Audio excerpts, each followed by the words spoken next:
আসসালামু আলাইকুম সুপ্রিয় শিক্ষার্থী বন্ধুগণ, আজকে হিসাব বিজ্ঞানের সবচেয়ে গুরুত্বপূর্ণ একটি টপিক নিয়ে আলোচনা করব। তো গুরুত্বপূর্ণ এই টপিকটি হলো ডেবিট ক্রেডিট নির্ণয়ের নিয়ম এবং এর প্রয়োগ।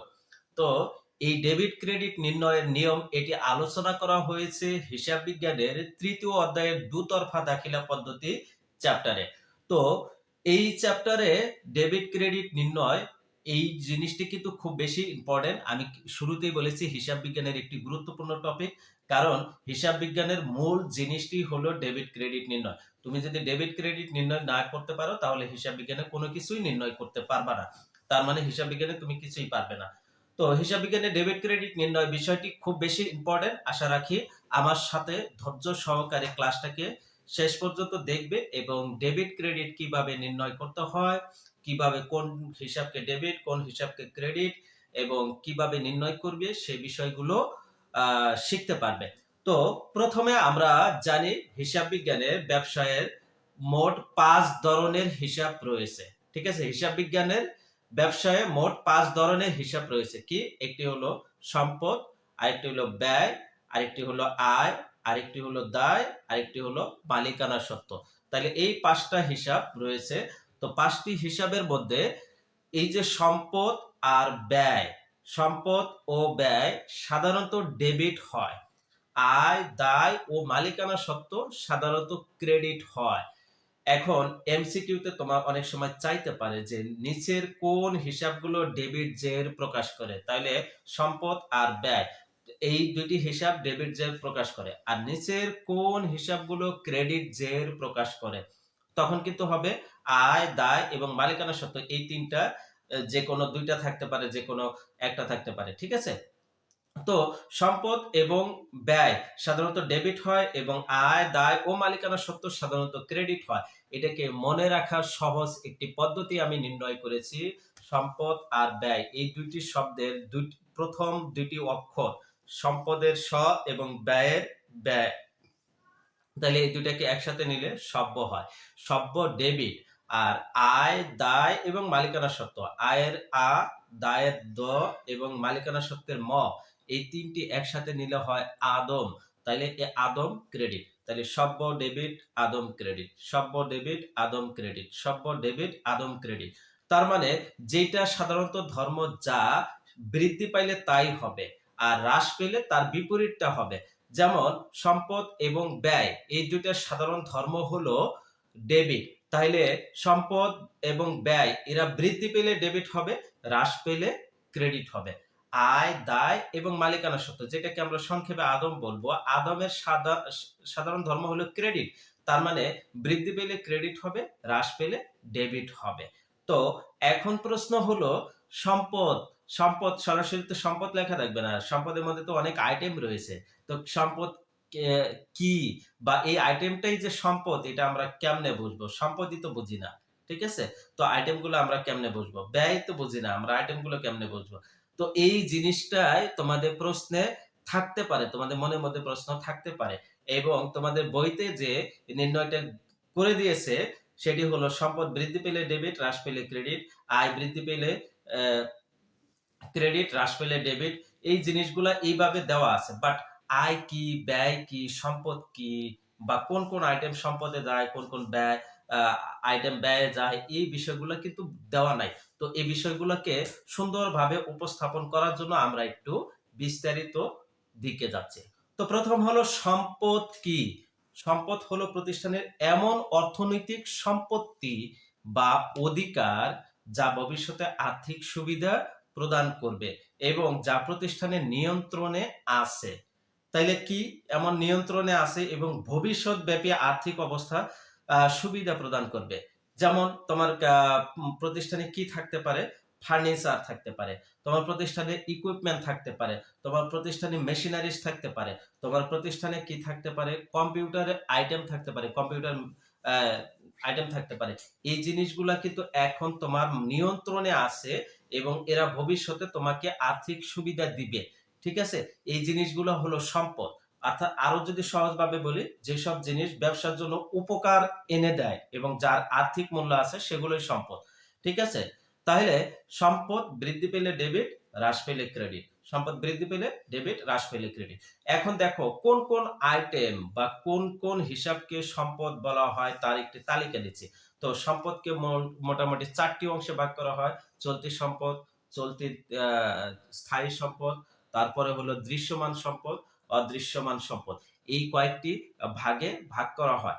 তো এই যে ভাগে দেখো চলতি সম্পদে কি কি আইটেম আসে, এই চলতি সম্পদ, স্থায়ী সম্পদ, এগুলো কিন্তু অনেক সময় তোমাদের প্রশ্নে থাকবে। ঠিক আছে? এগুলো এখন থেকে একটু ভালো করে শিখে যাও। তো চলতি সম্পদের আইটেমের মধ্যে সবচেয়ে বেশি পরিচিত একটি আইটেম রয়েছে, সেটি হলো নগদ অর্থ, যেটাকে নগদান হিসাব বলবো আমরা।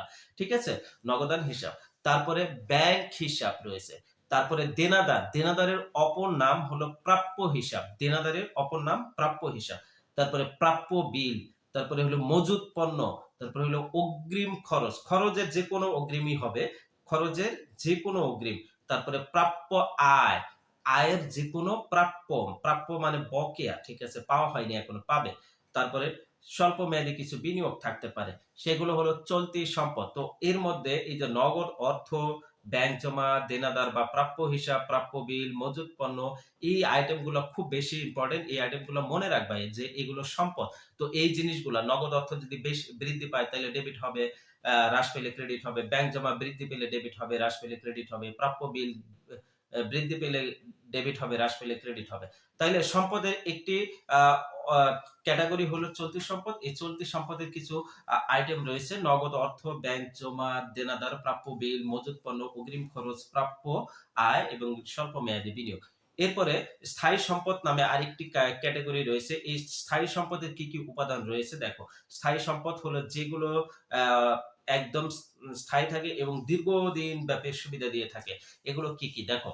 এগুলো হলো জমি, ভবন, আসবাবপত্র, যন্ত্রপাতি, যানবাহন, কম্পিউটার ও সরঞ্জাম, এই জিনিসগুলা। হ্যাঁ, জমি, আসবাবপত্র, ভবন, যন্ত্রপাতি, যানবাহন, কম্পিউটার ও সরঞ্জাম, এই সবগুলোই কিন্তু সম্পদ। এই সম্পদ, এগুলো যদি বৃদ্ধি পায় তাহলে ডেবিট হবে, হ্রাস পেলে ক্রেডিট হবে। আরো কিছু সম্পদ রয়েছে, অদৃশ্যমান কিছু সম্পদ রয়েছে। তো এই অদৃশ্যমান কিছু সম্পদের মধ্যে প্রথম যেটি খুব বেশি আলোচনায় আসে সেটি হলো সুনাম। সুনামকে ইংলিশে গুডউইল বলা হয়। ঠিক আছে?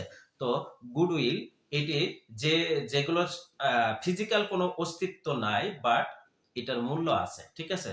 সুনাম, তারপরে পেটেন্ট, ট্রেডমার্ক, কপিরাইট, লাইসেন্স, এগুলোও প্রতিষ্ঠানের অ্যাসেট বা সম্পদ। তো এই সম্পদগুলোকেও যদি বাড়ে, সুনাম যদি বাড়ে তাহলে ডেবিট হবে, কমলে ক্রেডিট হবে। ঠিক আছে? তো এইগুলো কিন্তু সম্পদ। তাইলে সম্পদের ৩টি ক্যাটাগরি আমরা শিখে গেলাম কি কি। চলতি সম্পদ, স্থায়ী সম্পদ, দৃশ্যমান সম্পদ, অদৃশ্যমান সম্পদ। ঠিক আছে? এই ৩টি ক্যাটাগরি আমরা সম্পদের আইটেম গুলো শিখে গেলাম, কোনগুলো সম্পদ হিসাবে যাবে। ঠিক আছে? আরেকটি আইটেম রয়েছে, সম্পদের আরেকটি আইটেম রয়েছে, সেটি হলো দীর্ঘমেয়াদী বিনিয়োগ। এই দীর্ঘমেয়াদী বিনিয়োগের মধ্যে শেয়ার বিনিয়োগ বা ডিবেঞ্চারে বিনিয়োগ বা দীর্ঘমেয়াদী আমানত, এই শেয়ার বিনিয়োগ বা সরাসরি শুধুমাত্র বিনিয়োগ লেখা থাকে। ঠিক আছে? এই বিনিয়োগটা লেখা থাকলে তোমরা ধরে নিবে এটি সম্পদ। এই বিনিয়োগ বৃদ্ধি পেলে ডেবিট হবে, হ্রাস পেলে ক্রেডিট হবে। এরপর আসো, সাধারণত ডেবিটের আরেকটি আইটেম রয়েছে, সেটা ব্যয়। ব্যয় হলো কি? ব্যবসার আয় অর্জনের জন্য যে অর্থ বা সম্পদ খরচ করা হয়, ব্যবসার আয় অর্জনের জন্য, মানে ব্যবসাটাকে টিকিয়ে রাখার জন্য বা ব্যবসাটাকে আরো প্রবৃদ্ধি করানোর জন্য যে অর্থ বা সম্পদ খরচ করা হয় তা হলো ব্যয়। আর এগুলো তুলনামূলকভাবে একটু ছোট থাকে এবং নিয়মিত হয়ে থাকে। ঠিক আছে? ব্যবসা চালাতে যে টাকা খরচ করা হয় সেটি হলো ব্যয়। এটা হলো একদম সহজভাবে বলা যেতে পারে, ব্যয় বৃদ্ধি পেলে ডেবিট হবে, হ্রাস পেলে ক্রেডিট হবে। ব্যয় বৃদ্ধি পেলে ডেবিট হবে, হ্রাস পেলে ক্রেডিট হবে। ব্যয়ের বৈশিষ্ট্য আরো কিছু বলি। আয় অর্জনের জন্য করা হয় এবং মালিকানা সত্ত্ব হ্রাস করে। হিসাবের দিক থেকে এটি একটি নামমাত্র হিসাব বা নামিক হিসাব বলা যেতে পারে। লাভ নির্ধারণে গুরুত্বপূর্ণ ভূমিকা রাখে। তাহলে কোন কোন হিসাবকে ব্যয় বলা হয়? তো ব্যয়ের মধ্যে কিছু আবার ক্যাটাগরি রয়েছে: পরিচালন ব্যয়, অপরিচালন ব্যয়। ঠিক আছে? এই জিনিসগুলো আমাদের তো দরকার নাই। তো আমাদের দেখো আইটেম গুলা কি কি। ঠিক আছে? কোন আইটেম গুলাকে ব্যয় বলা হয়? যেমন বেতন, তারপরে ভাড়া, বিদ্যুৎ বিল, পানির বিল, অফিস খরচ, পরিবহন খরচ, বিজ্ঞাপন খরচ, এগুলোকে ব্যয় বলা হয়। এগুলো যদি বৃদ্ধি পায় তাহলে ডেবিট হবে, হ্রাস পেলে ক্রেডিট হবে। তারপরে আরো কিছু আর্থিক ব্যয় রয়েছে যেমন কি সুদ প্রদান, ব্যাংক চার্জ, ঠিক আছে? সুদ প্রদান, ব্যাংক চার্জ এগুলো ব্যয়। তারপরে আরো কিছু ব্যয় রয়েছে বীমা খরচ, মেরামত খরচ, অবচয়। অবচয় হলো স্থায়ী সম্পদ ব্যবহারজনিত কারণে যে মূল্য হ্রাস পায় সেটাকে অবচয় বলে, ঠিক আছে? এই অবচয়। এই সবগুলো যদি বৃদ্ধি পায় তাহলে ডেবিট হবে, হ্রাস পেলে ক্রেডিট হবে। তাহলে ব্যয় কি কি? এখানে দেখো আমরা সবকিছু দেখলাম। বেতন, ভাড়া, বিদ্যুৎ বিল, পানির বিল, অফিস খরচ, পরিবহন খরচ, বিজ্ঞাপন খরচ, ঠিক আছে? ব্যাংক সুদ প্রদান, ব্যাংক চার্জ, তারপরে হলো বীমা খরচ, মেরামত খরচ, অবচয় খরচ, ঠিক আছে? এগুলো হলো ব্যয়। তবে এর মধ্যে আরেকটি ভাইটাল ব্যয় রয়েছে, সেটি হলো ক্রয় হিসাব, ঠিক আছে? ক্রয় হিসাবকেও ব্যয় বলা হয়, ঠিক আছে? এই ক্রয় হিসাবও যদি বৃদ্ধি পায় তাহলে ডেবিট হবে, হ্রাস পেলে ক্রেডিট হবে।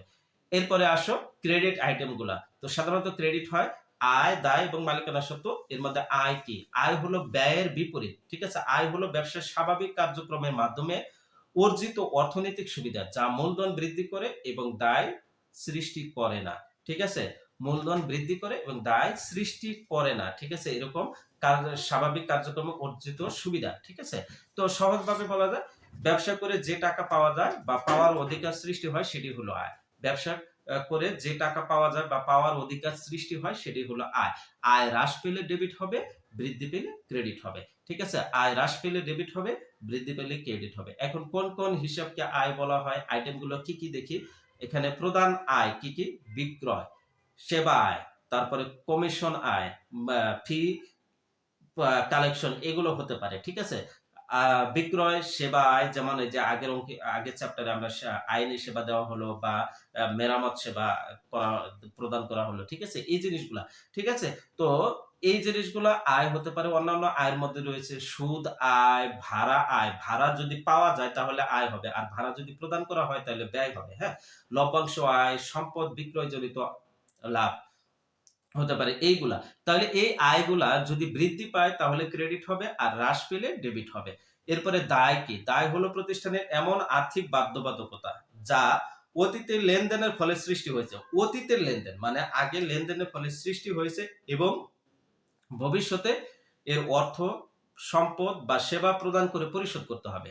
অর্থ, সম্পদ বা সেবা যেকোনো একটা প্রদান করে পরিশোধ করতে হবে। এরকম ঘটনাগুলাকে বলা হয় দায়। তাইলে যে টাকা বা সম্পদ ব্যবসায়ীকে ভবিষ্যতে অন্যকে দিতে হবে। অন্যকে মানে দ্বিতীয় পক্ষকে দিতে হবে, সেটাই হলো দায়। অর্থাৎ যে টাকা আমাকে পরিশোধ করতে হবে এরকম বাধ্যবাধকতা রয়েছে সেটি হলো দায়। দায় হলো ব্যবসায়ের এমন অর্থনৈতিক দায়িত্ব যা ভবিষ্যতে পরিশোধ করতে হবে। তাইলে দায় বৃদ্ধি পেলে ক্রেডিট হয়, দায় হ্রাস পেলে ডেবিট হবে। দায় বৃদ্ধি পেলে ক্রেডিট হবে, দায় হ্রাস পেলে ডেবিট হবে। ঠিক আছে?